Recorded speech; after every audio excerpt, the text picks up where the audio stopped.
இன்றைக்கி வெண்டைக்காய் வறுவல் செய்ய போகிறேன், வாங்க செய்யலாம்.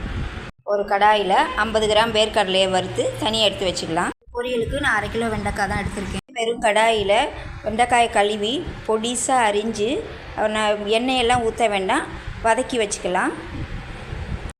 அதே கடாயிலே 4 ஸ்பூன் எண்ணெய் ஊற்றிக்கலாம்.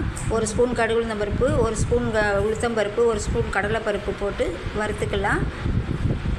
வெங்காயம் 1/4 கிலோ பொடிசாக அரிஞ்சு 4 பல் பூண்டும் கட் பண்ணி வச்சுருக்கிறேன், அதுவும் போட்டு கொஞ்சம் கருவேப்பிலை போட்டு நல்லா வதக்கிக்கலாம்.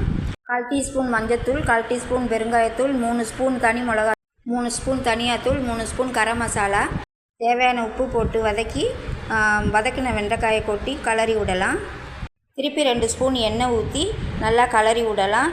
சிம்மில் வச்சுட்டு 10 நிமிஷம் மூடி போட்டு வேக வைக்கலாம்.